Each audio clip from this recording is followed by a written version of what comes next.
बांग्लादेशआव हिन्दुफोरनि हेंथायै हारियारि अनागारि आरो अयथासार खालामनायखौ फोजोबनो दुलाराय भारतजों लोगोसे जागरण मन्चआ चिराङावबो रेलि खुंदों। गोबां रायजो राजाफ्रा बाहागो लानायाव आलारि फ्रेमसिं ब्रह्म स्टेडियामनिफ्राय जागायजेननाय बे रेलिया चिरां जिल्ला बेंगिरिनि मावख'सिम थांनानै भारत सरकारखौ बे जाथायनि सायाव राहा लानो आरो बांग्लादेश सरकारनिसिमबो बेबायदि अनागारि खालामनायखौ बन्द खालामनो दाबि दैखाङो। लोगोसे चिन्मय कृष्ण दासजों लोगोसे बांग्लादेशनि हिन्दु भिक्षु आरो सुबुं समाजनि दैदेनगिरि हमनायखौ थाबैनो हगारनांगौनि दाबि खालामहरो। মঞ্চৰ দ্বাৰা আমি যি অৱস্থান ধৰ্মঘট পালন কৰিব গৈ আছোঁ, ইয়াৰ দ্বাৰা আমি কেইটামান মেছেজ দিব বিচাৰিছোঁ। প্ৰথমে মেছেজ দিব বিচাৰিছোঁ যে অত্যাচাৰী যি বাংলাদেশ চৰকাৰ আছে, যি মৌলবাদী তেওঁলোকে ইনফ্লুৱেঞ্চ হৈ আমাৰ হিন্দু ধৰ্মাৱলম্বী লোকসকলক যি অত্যাচাৰ কৰিছে, তেওঁলোকৰ জীৱনৰ প্ৰতি যি ভাবুকি সৃষ্টি কৰিছে, তেওঁলোকৰ মৌলিক অধিকাৰৰ প্ৰতি যি সৃষ্টি কৰিছে, সেইখিনি যাতে ঘূৰাই দিয়ে আৰু আমি গোটেই বিশ্বৰ যিমান হিন্দু আছে সকলোৱে এক হৈ আমি খাৰা হৈ আছোঁ। গতিকে বাংলাদেশত থকা হিন্দুসকলক আমি ইয়াৰ দ্বাৰা এটা মেছেজ দিছোঁ যে আপোনালোকে ভয় নকৰিব, আমি গোটেই পৃথিৱীত যিমান সনাতনী হিন্দু ধৰ্ম মানুহ আছোঁ আৰু যি মানৱীয়তা ধৰ্মত বিশ্বাস কৰে সকলো আপোনালোকৰ ওপৰত আছে, আপোনালোকে ভয় নকৰিব। আৰু চৰকাৰ বাংলাদেশ চৰকাৰক সকীয়াই দিব বিচাৰিছোঁ, তেওঁলোকে 71 বাংলাদেশৰ ৱাৰ পাহৰিছে, ভাৰতবৰ্ষৰ তেওঁলোকৰ ছাপোৰ্টৰ কথা ভাবিছে যে ভাৰতবৰ্ষ নহ'লে তেওঁলোকে যে জীয়াই থাকিব নোৱাৰিব, তেওঁলোকৰ যি ইকনমিক যে প্ৰভাৱ পৰিব, তেওঁলোকৰ দেশৰ যে অস্তিত্ব নাইকিয়া হ'ব তেওঁলোকে পাহৰি গৈছে। কাৰণ তেওঁলোকে ক্ষণস্থায়ীভাৱে মৌলবাদী যি শক্তি তাৰ যি প্ৰভাৱ পৰিছে তেওঁলোকে অন্ধ হৈছে।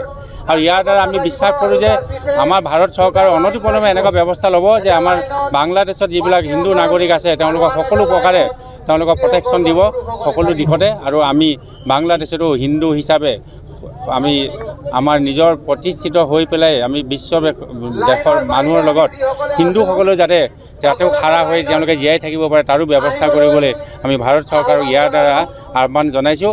আৰু আমি বিশ্বাস যে তেওঁ এই কামটো যে আৰম্ভ কৰিব অনতিপলমে আমাৰ যি চিন্ময় দাস প্ৰভু ঈশ্বৰক লগতে বাকী আমাৰ সন্যাসীসকলক তেওঁলোকে গ্ৰেপ্তাৰ কৰি ৰাখিছে, অনতিপলমে তেওঁলোকে ৰিলিজ দিব লাগে। আৰু তেওঁলোকে এই আমাৰ গোটেই ভাৰতবৰ্ষৰ লগতে পৃথিৱীৰ হিন্দু সনাতনী মানুহৰ পেচাত তেওঁলোকে সেও মানিব লাগিব আৰু সেইটো আমি কৰিহে এৰিম। ধন্যবাদ। প্ৰথম কথা হৈছে আমাৰ চিৰাং জিলাৰ লোকজাগৰণ মঞ্চৰ উদ্যোগত আজি চিৰাং জিলাৰ লগে লগে গোটেই অসমতো আজি এই বাংলাদেশৰ সনাতনীসকলৰ ওপৰত যি অত্যাচাৰ তাৰ কাৰণে প্ৰতিবাদ কৰা হৈছে। মই বিশেষকৈ বাংলাদেশ চৰকাৰক তীব্ৰ প্ৰতিবাদ জনাওঁ আৰু তীব্ৰ ভাষাৰে গৰিহণা দিওঁ যে সনাতনীসকলৰ ওপৰত বা মাইনৰিটিসকলৰ ওপৰত যি অত্যাচাৰ চলাইছে অতি শীঘ্ৰে তেওঁলোকে বন্ধ কৰিব লাগে। তেওঁলোকৰ 71 চনৰ আন্দোলনৰ কথা তেওঁলোকে মনত ৰাখিব লাগে যে তেওঁলোকৰ এই বাংলাদেশখন স্বাধীন কৰোঁতে ভাৰতবৰ্ষৰ আটাইতকৈ বেছি ভূমিকা আছিলে, তেওঁলোকৰ বাংলাদেশৰ নাগৰিকসকলতকৈ বেছি ভূমিকা ভাৰতৰ চৰকাৰৰ আছিলে, ভাৰতৰ সৈনিকসকলৰ আছিলে, ভাৰতীয়সকলৰ আছিলে। এই কথাটো তেওঁলোকে পাহৰি যাব নালাগে। আৰু তেওঁলোকে বিভিন্ন সময়ত যেনেকৈ মাইনৰিটিসকলৰ অত্যাচাৰ কৰিছে, কিন্তু ভাৰতবৰ্ষত যথেষ্ট পৰিমাণে বাংলাদেশতকৈ বেছি পৰিমাণে মাইনৰিটি আছে। বাংলাদেশত মাইনৰিটি ভাইসকলে যেনেকৈ সুৰক্ষিত নহয় তেনে তুলনাত ভাৰতবৰ্ষত থকা মাইনৰিটি ভাইসকলে তেওঁলোকৰ তাতে যিসকলে মেজৰিটি তেওঁলোকে আমাৰ ভাৰতবৰ্ষত মাইনৰিটি হিচাপে আছে, তেওঁলোক সেই বাংলাদেশৰ মেজৰিটিসকলতকৈ ভাৰতবৰ্ষৰ মাইনৰিটিসকলে বেছি সুৰক্ষিত আছে। আজি আমি দেখিছোঁ যে তেওঁলোকে প্ৰতিবাদৰ নামত বিভিন্ন সময়ত স্কুল কলেজক ধ্বংস কৰিছে। এইটো অকল ভাৰতবৰ্ষ নহয় বা গোটেই বিশ্বই তেওঁলোকক প্ৰতিবাদ জনাইছে আৰু এইখিনি গোটেই এছিয়া মহাদেশত এটা আটাইতকৈ অৰ্থনৈতিকভাৱে প্ৰভাৱ পৰিব। সেইকাৰণে ভাৰতবৰ্ষৰ হৈ ভাৰতীয় হৈ আমি নিবিচাৰোঁ যে এছিয়া মহাদেশটো পিছুৱাই থাকক।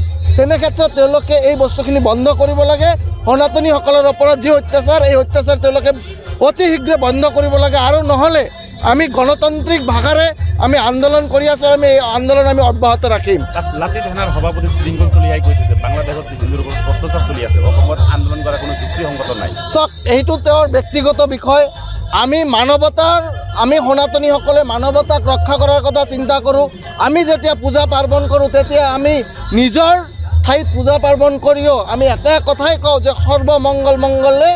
কাৰণ আমি নিজৰ ঠাইত পূজা পাতিলেও গোটেই বিশ্বৰ মংগল সৰ্বক্ষেত্ৰত আমি বিশ্ব ব্ৰহ্মাণ্ডৰ মংগলৰ কথা আমি চিন্তা কৰোঁ আমি গোটেই মানৱ সমাজৰ কথা চিন্তা কৰোঁ আমি গোটেই জীৱ প্ৰতিকূলৰ কথা আমি চিন্তা কৰোঁ সেইকাৰণে আমি প্ৰতিবাদ কৰিমেই আমি অকল সনাতনীসকলৰ কাৰণে নহয় মানৱতাৰ কাৰণে আমি প্ৰতিবাদ কৰিম অকল মানৱতাৰ ভাষাৰে আমি প্ৰতিবাদ কৰি আছোঁ কিন্তু যদি তেওঁলোকে বুজি নাপায় এই প্ৰতিবাদ অব্যাহত থাকিব কিন্তু অতি শীঘ্ৰে তেওঁলোকক আমি আহ্বান জনাইছোঁ যে আজি চিৰাং জিলাৰ পৰা আমি আহ্বান জনাইছোঁ যে তেওঁলোকে অতি শীঘ্ৰে বন্ধ কৰিব লাগে অন্যথা ভাৰত চৰকাৰো কিন্তু বহি নাথাকে হ'ব বাছ বাছ বাছ চলো